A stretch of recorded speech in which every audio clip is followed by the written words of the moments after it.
The flea can also travel this way, along the side of the rope. He can even go underneath the rope. Upside down. Exactly. But we're not the flea, we're the acrobat. In this metaphor, yes, we're the acrobats. So we can't go upside down?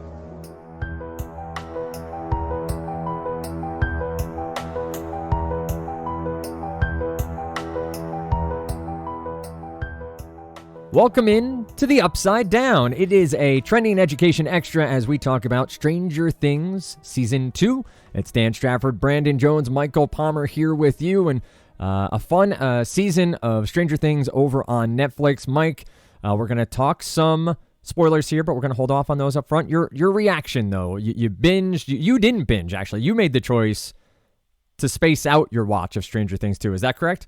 Yes, and I was a little spaced out while watching my spaced out viewing of Stranger Things. But yeah, I decided, because the good learning science practice is to avoid binging and avoid like massive practice. So like the idea is you retain the information a little bit better. So I began with my viewing partner, Robin, friend of the show, who we decided to watch one show a day, one show a night, which lasted 6 shows, and then we couldn't stop. So I think the last 3 we kind of knocked out in one sitting. Also because I could feel Brandon breathing down my neck because I knew you were starting later and I knew you were gonna binge. But that was the Demogorgon, I think. It wasn't exactly. me. Spoiler alert, season 1. Yeah, but it was I mean it's definitely a lot of fun. And so I thought the learning science angle is interesting, and also just how people are consuming media and how like this type of stuff is really designed for binging. And even the fact that it's like 9 episodes, that's one wasted day and you're caught up. Yeah, I also chunked it. So I watched it in 4 or 5 sittings. What was interesting is I had the last 2 to watch, and I had time to watch just one, and decided not to. Yeah. Because, for that reason that like once you've popped, you can't stop. Right. This show is brought to you by Pringles. Also a good 80s treat, by the way. Pringles. Oh my goodness. So delicious. Delicious. I think they're the best chip. They were pretty good. Yeah. So, but they still exist. They haven't gone away. I had them. I was at an Airbnb over the weekend, and they left snacks. That's nice. And That's the very snacks were like the little. One of them was like the little individual pack of Pringles. That's a 2016 or 17 new design. It's trending. Yeah. And we had this exact conversation ish. We were like, "Wow, Pringles! I still like them. Still good." Yeah. So like thinking that I couldn't stop once I had popped, like then it was going to be, I was going to stay up for another and another. Yeah. I was like, nope, gonna watch the last 2 together. But I made it through. Great season. Yeah. Fun. And you've watched too, Dan. I have watched. Similarly, spread it out a little bit, 2 episodes a night. And I do think it's an interesting point, Brand, of waiting. If you don't have that extra hour, we have all, I think, binged and forced ourselves to stay up later. And I tend to fall asleep on the couch. And then you are that half awake, half asleep. You have to rewatch the episode, and then you're wasting time. So good to hear time management on your side there. I did watch with my viewing partner. Just real quick on that point, though, too, is like there's certain shows you don't want to doze off to. And I would say Stranger Things Season 2, not a good one to doze off. Also, it doesn't have that crackling fire up by the wall. Remember from the Citadel when you revealed your sleepiness? But like the other show... So another show that, and I definitely want to hear about your viewing partner situation, Dan, because I didn't mean to step on you there. But the other show that I had to watch without my viewing partner, Robin was like, you go ahead and do that, was Rick and Morty.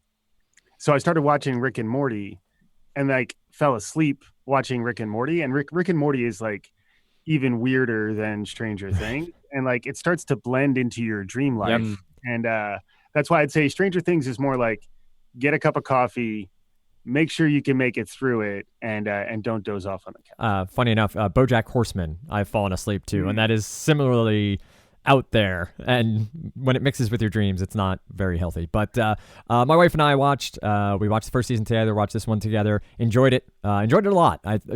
Typically when it comes to these sort of shows, I always get somewhat fearful that they've stayed on too long, right? That they're going to try to change the story or they're going to go back to something again. And Brand, I think they did a good job here of really making the story continue, but not making it last too long. It felt like it was a good, solid season, entertaining episodes, a good storyline, and one that even has, some stretch to it potentially for a season 3.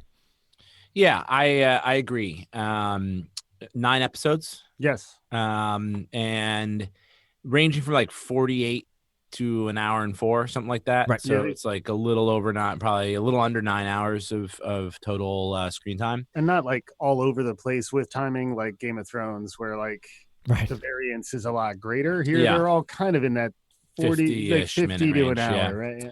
Yeah, I thought it was good. And so I'm gonna spoil spoiler alert. Okay. Right. Are we Dan, you said we we're gonna get spoilers later. The alarm's going off. All right. So I thought that the Mind Flayer was an interesting up-leveling of the villain from the Demigorgon. Yes. I watched some of the behind-the-scenes stuff with the Duffer brothers. Yes. Who I wonder if they're are they twins? Not sure. Not identical twins, but they look similar in age. I mean, Irish twins? Is that? Are you allowed to say that? It's still fine. It's fine. I think it's fine. Yeah, they're not joined. That just means that people love each other. Irish twins. They're joined over a beer, maybe. Yeah. So, but they were talking about how the Demigorgon was like was like a shark, right? But that they wanted something that was more sentient. Although I would say sharks are sentient, but like had greater cognitive threat to it. So I like how they went from the Demigorgon to the Mind Flayer to the Shadow Monster, creature. And with the end of this, episode 9 at the snowball, he's still out there. The Mind Flayer,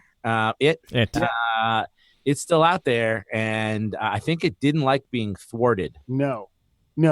So I think it does set the stage for Stranger Things episode or season 3. Yeah, I agree. I mean, it's also I would say season 2, what I liked about the contrast between season 1 and season 2 is like they felt like pretty significantly different shows, and I think season 2 did deliver against a significantly different show than season 1. So I thought for like first 2 seasons, Stranger Things did a really nice job of keeping the viewers' attention and like building more buzz, because like they kind of sneaked up season 1. Like people were like, hey, you got to see the show Stranger Things. It became a phenomenon, and then season 2 became even bigger, and even like the viewership was very different, where like season 1 was more like a slow build, and then season 2, from the time it dropped, like people were like done the next same day. Yeah.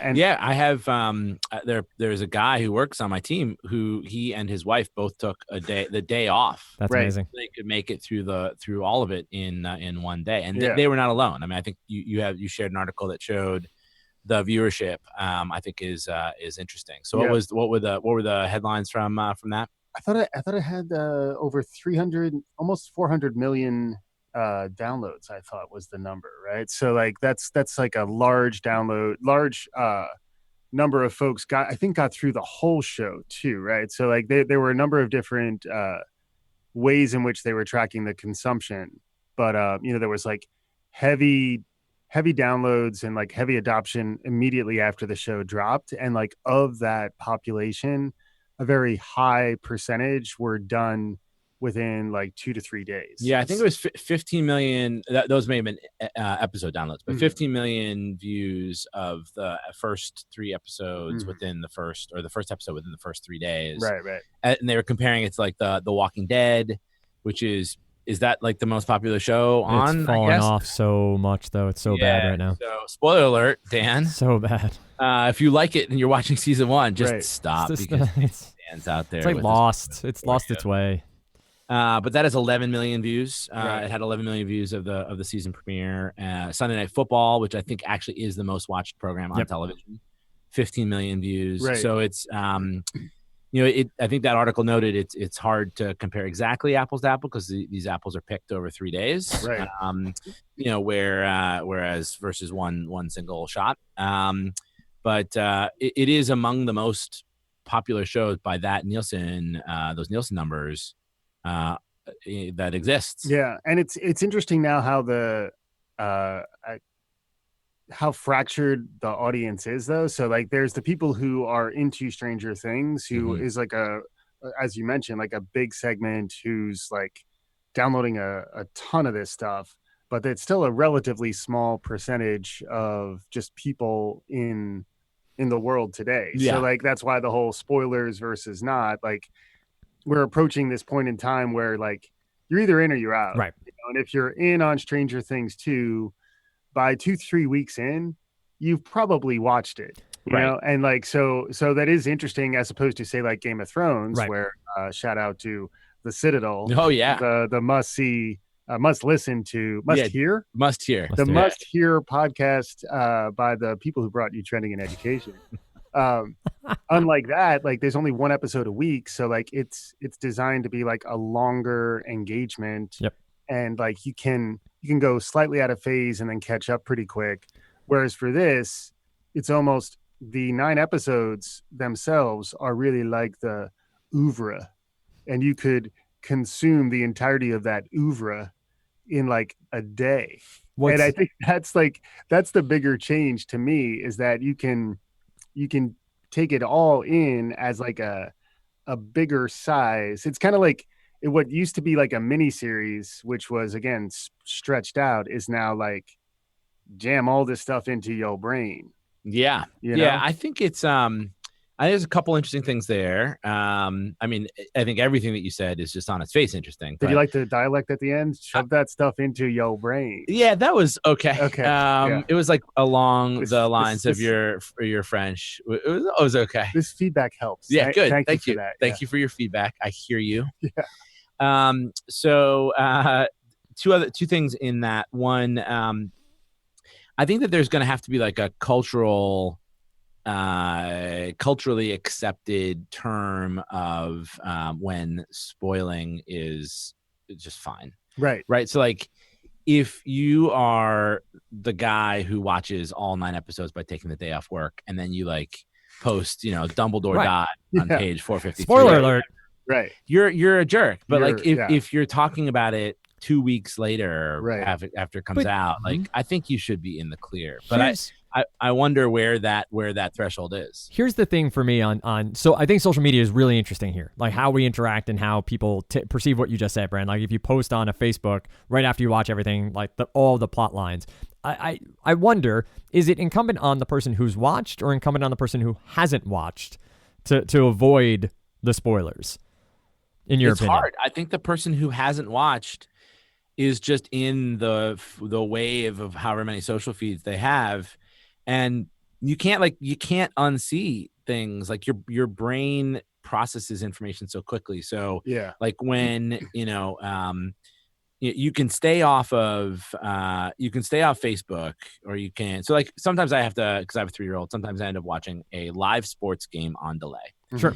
And so I think it's incumbent upon me as the watcher, who's trying to extract all the enjoyment of live, but have it on delay, to not go on social media until I have caught on, or until it's done. Right.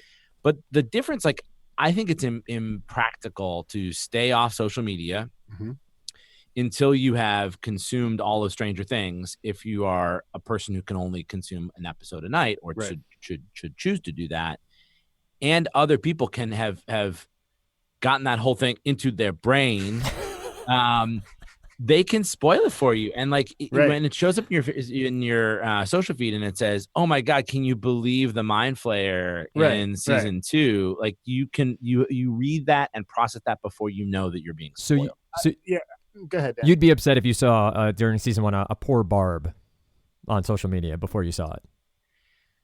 Probably, although I think as soon as I saw Barb, I knew that there was going to be poor Barb. Like she was dressed for not success. She was definitely going to get got, and she got. Yes. Great stuff. I think it's an interesting topic that we haven't dove into much. Mike, you were about to jump in there. What'd you have on your mind? I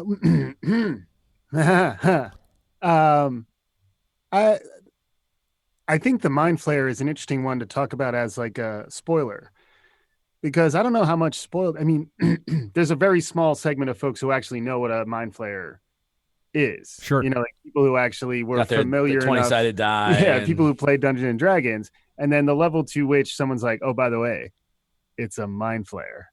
Like, how many people are like, oh my God, you spoiled it, as opposed to like, oh, cool, Barb gets killed. You know, like, so like there's level to which you're actually spoiling the plot. Yeah. And there's level to which you're kind of like teasing at it. And then there's also a level to which this is from our sister show, The Citadel, brought to you by your friends at Trending in Education. And Pringles. So like when you were like saying, you've been spoiled. Yeah. So like there is even your concept of like, I'm watching a live sports game on delay. Like your friends who know that that's happening may want to mess with you because you're trying to build the cone of silence. Yeah, they send me text messages exactly. like emergency. Exactly. Penny's in danger. Oh, the Patriots lost. Sucker. But so like there is the whole phenomenon of like, oh, whoops. Right. Did I just spoil you? Yeah. You know, and it's like you might have known you were spoiling me, but yes, you just spoiled me. You know? So can we talk? I know. Let's do it. You have an exegesis. Episode. You have an exegesis. I want to talk about science for a second. Preach. Yeah.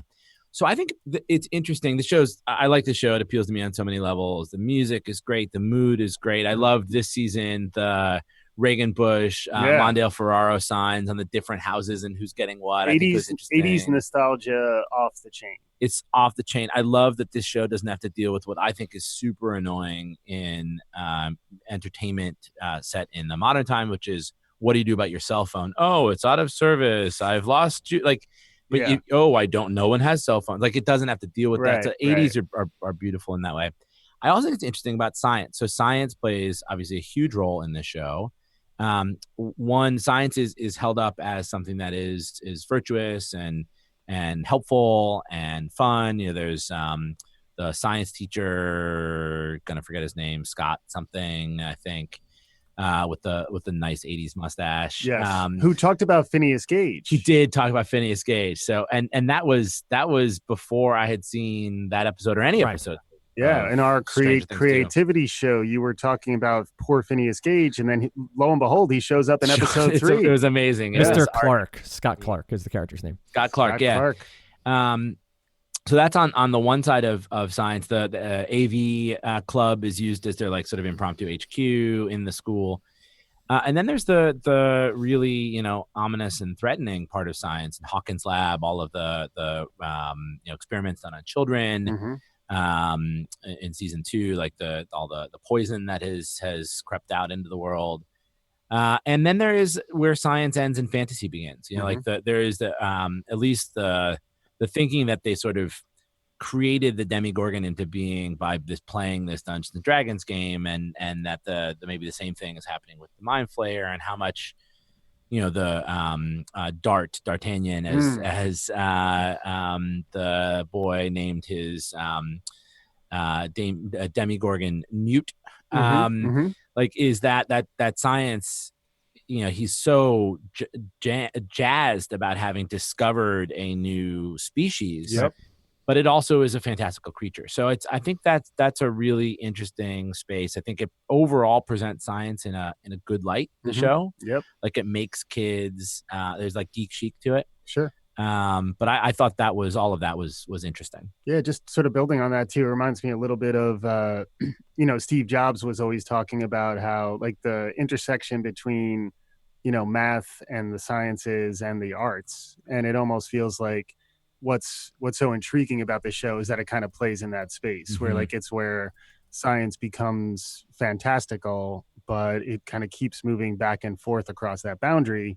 And then obviously the film itself is about the series itself is about the gate and the boundary and like this opening into this other world. And then interestingly, I think the other fantasy tie is the concept of like the multiverse, right? The idea that the Upside Down actually exists in sort of synchrony with the world we live in, and that only Will, who's sort of has his spells. By the way, Will's spells are amazing. Will the wizard! Oh my god! And that poor kid, like he's walking, he's in his like pajamas, freezing like for like the whole like the last 3 or 4 shows. So on set today, Will, you'll be convulsing for 30 minutes. And tomorrow, let me just check the page. Again tomorrow. Yeah, that's rough. Yeah. I think that the gate, this is my last take here. Yeah. I think the gate also could be I'm gonna get real like sort of metaphorical here. Sure. A gate between childhood and adulthood. Yes. Sure. And that these, sort of post-pubescent, just teenager or tweenager kind of boys and girls are like real proximate to that gate. Yep. Where like the science of and the menace of Hawkins' lab is like adults doing things to children. Yeah. And the main bad guy or a main bad guy is Papa, right? From Eleven's sort of tormentor. And I think that these children have a tenuous relationship with adulthood. Like there's a lot of broken families. There's bullying that happens by older kids. I think it's interesting. The Steve and what's the kid with Dart, the kid with the curly hair. Anyway, Dustin. Yeah. Thank you. The Steve Dustin relationship is one that's interesting, that bridges some of that sort of high school divide anyway. But I do think that there's a lot of metaphor obviously in this show, and I think that childhood upside down is adulthood. That you're in the same places, you're at that same school, like you're at the snowball dance, but you're not having the childhood time that you had when you're there as an adult. And like if you've ever walked through places that you've been when in as a child or as a young adult, there's a lot of ghosts of your own ghosts that I think hang around in those places. So deep. Absolutely. I mean, it reminds me of a couple things. First off, like Catcher in the Rye, like it's kind of like they're all these adults at the lab are phonies. Yeah. And although there's some adults on your side, and then how about that dance at the end of, I mean, like just that setting, taking us all back to 1984. And I mean, that's just really powerful. Yeah. I mean, because for me, I was going to be born in like another 5-6 years, but I've always been a fan of the 80s, and to see it. You were a zygote, I think. Yeah. But actually, as someone who's pretty close to the age of the kids in the AV, I was the age of the kids in the AV club when it was 1984. Like that's pretty incredible. And even like, Dustin doing his hair and wearing that suit at the so good. Like it does feel like 4 sprays of Farrah Fawcett. Because even if you don't have, I understand people who make the argument, I don't have the time to do Stranger Things. Like I feel like we could get them like a super cut of this thing. And speaking of super cuts, because Dustin kind of had a super cut in his hair, but it's just there's some moments that are such a beautiful capture of a time that's gone, and to have that juxtaposed with the themes you're talking about, it's we're lucky that TV's this good these days. I feel as though we've come up on time. I feel like we might have another Upside Down in us in the future to talk a little bit more about some of the episodes, specifically some of the plot lines, but we'll see where that comes. Also, some good Easter eggs I'll send you guys that were interesting from Hopper and 11, how it ties back to his daughter from season 1. Were some interesting things that I'll share for your digestion. Also, Duffer Brothers, they are twins, and they were both born in 1984. So this is pre their life. Where they set this, which I think is also interesting from how they chose a setting and a time for this show. But great conversation here. Gonna bring it to a close now, but I do think we'll have a conversation again in the not too distant future talking about the Upside Down. This has been an extra from Trending in Education.